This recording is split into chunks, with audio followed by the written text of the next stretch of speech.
25 years ago, a new technology started to be applied by brands around the world, and that technology was called the web. 25 years later, every company is a web company. I think we can all agree with that. In fact, I think you'd be hard-pressed to say you have a company at all today unless you have some form of presence on the web. In the next 10 years, every company will be an AI company. Now, the reason I'm so excited to be here today is because Ada is a company that has applied AI to automate billions of customer service interactions around the world.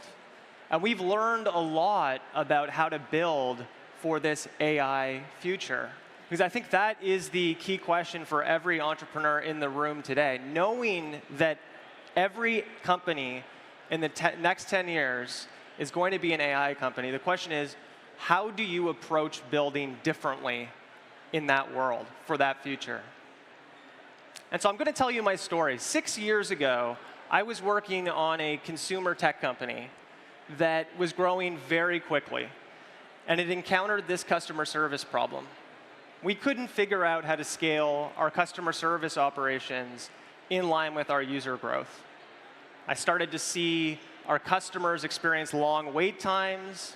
I started to see them get frustrated.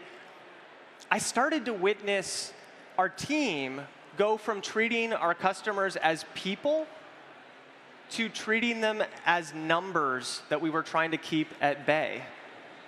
And to tell you the truth, that really bothered me.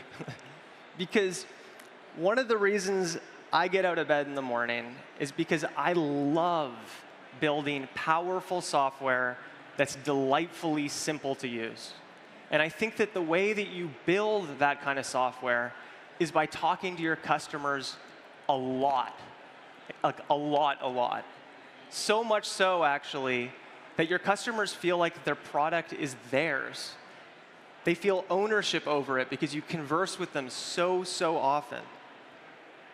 And so I was a little bit perplexed as I started to watch us go from talking to our customers a ton in the early days to, as our company scaled, focusing on talking to our customers less. And I became very curious about that, in fact, that I picked up the phone and I cold called as many VPs of customer experience as I get my hands on. And I asked them, are you speaking to your customers more or less as your company continues to scale? And every single one of them said, we are speaking to our customers less. The bigger we get, the more we're trying to avoid the costs of customer service. Customer service is a cost center. I, myself, as the VP of customer service, I am personally compensated at the end of the year by the extent to which I reduce customer contact. I heard that 12 times in a row. And when I heard it the 12th time, I started to believe that the companies that were focused on pursuing this customer service strategy were operating on the wrong side of history. That at some point, companies that figure out how to not avoid customer contact as they grow, but to crave it, they would confer themselves a strategic advantage in their respective industries. They would accumulate more data, which would confer them an advantage from an AI perspective. They would be the ones who would unlock a higher quality customer experience, one that looks like absolutely nothing that most of us are accustomed to experiencing today. The average person in this room will spend 40 days of their lives waiting on hold. That is the state of customer service. But when every company is an AI company, that is going to change. And so my co-founder and I made the difficult decision to pivot our company into the customer service world based on this belief that this seemed to be completely backwards. And what we decided to do is go back to those 12 VPs of customer service, and we asked them, can we join your team?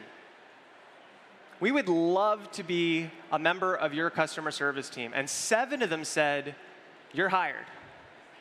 And we joined those 7 different customer service teams as customer service agents and answered a lot and a lot and a lot of customer service inquiries across phone and live chat and email. And we did that, by the way, from a dingy office a couple kilometers from here in Toronto. And I'd say that experience initially taught us 3 key things. We learned, first of all, that 30% or more of the inquiries we were responding to were repetitive and mundane. That we could actually have a meaningful impact in terms of helping customers very, very quickly and without having to ramp much. And in some cases, some companies we were working for, 80% of the inquiries were very repetitive and mundane. The second thing we learned was that the average colleague of ours, they were really unproductive in the software we were using. And no one liked using the incumbent customer service software. It felt clunky. It felt old. It felt like it was getting in the way. In other words, like, no one was waking up in the morning going, I can't wait to spend more time in Salesforce Service Cloud. And that really bothered me, because I believe, remember, that software should be powerful and delightfully easy to use. And I learned one of the reasons why that software is so hard to use. And this is an important point for those who are looking to build for this future. The reason is because of the per-seat business model.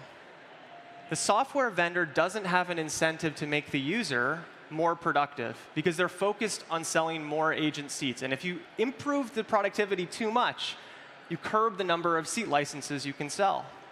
And that is an important thing to look for when you are looking to take advantage of this transition that's happening right now. The third thing we learned was that all our colleagues, they wanted to talk to customers like they spoke to their friends. And that meant communicating through modern messaging channels. It was so weird that we would be on these old school phone calls all day with customers, but then the minute our shift ended, we'd be messaging our friends and family on WhatsApp or iMessage. But the idea of offering a higher quality channel that we all much preferred, that was always rejected, because it was viewed as increasing customer service conversations, not decreasing them. So the better customer experience was being held back.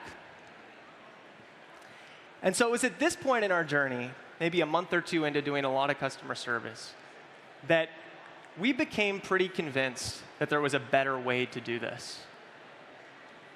But instead of jumping in and trying to build a prototype and starting to code, what we decided to do is we actually became very opinionated, and we said, look, there's probably a very meaningful piece of software to be built here.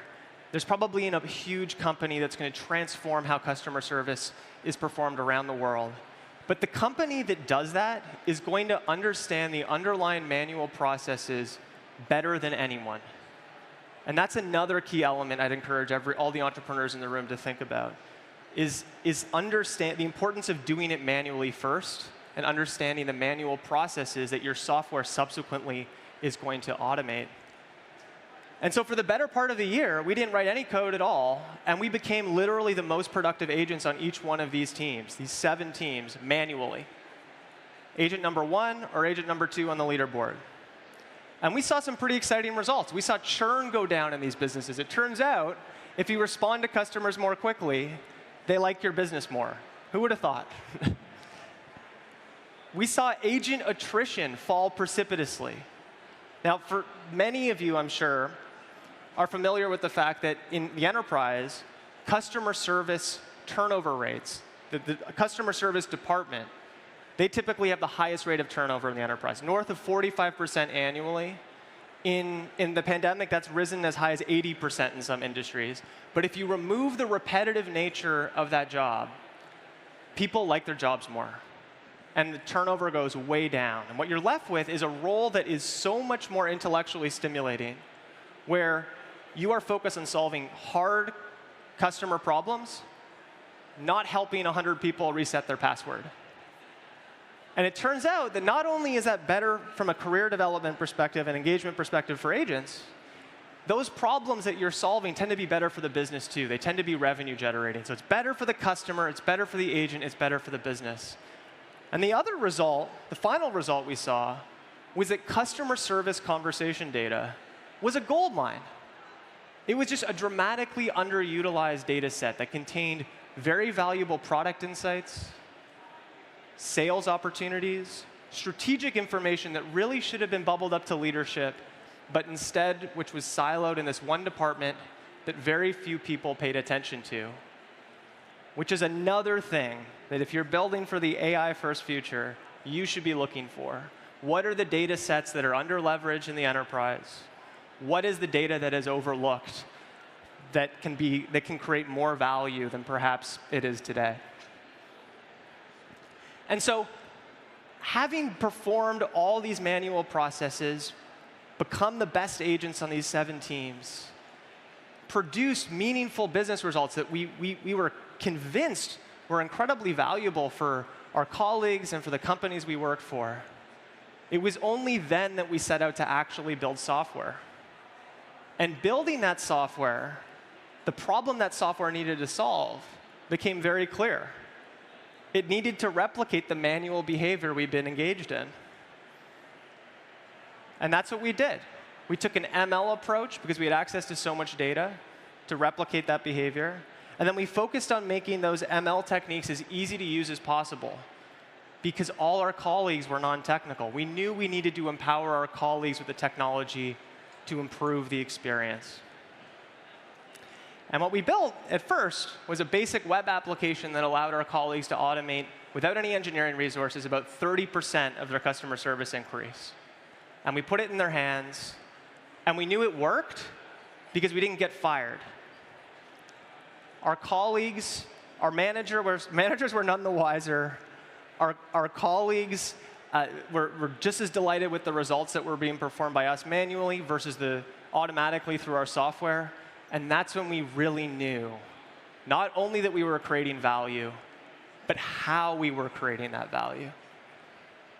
And once we had that in place, it was only then that we said, let's offer Ada to other companies.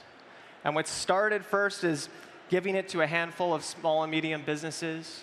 Over time, with our focus on improving not just the 30% automation rate, but now north of 85, in some cases upwards of 90% of all customer service interactions can be automated by Ada. That took us into the enterprise, where today Ada is used to automate, as I mentioned, billions of customer service interactions around the world. But the core reason those companies continue to work with us, and more are joining Ada every day, is because they too believe that the antiquated customer service model of avoiding customer contact, the bigger you get, is being replaced by an AI-first future in which you crave customer contact the bigger you get. And the same lessons that I think we've learned and continue to apply in the growth of our business, I hope are relevant to you entrepreneurs in the room as you think about the other myriad opportunities that exist around the enterprise as they shift too into this AI-first future. And a last note on that, I'm a very proud Canadian founder. Ada is now a global company, but we are very, very proudly founded in Toronto. And I would be delighted, as someone who's spent a fair amount of time understanding the mechanics of building for this AI-first future, to help any other entrepreneurs in the room on their journey too. So please don't hesitate to reach out, and thanks for listening today.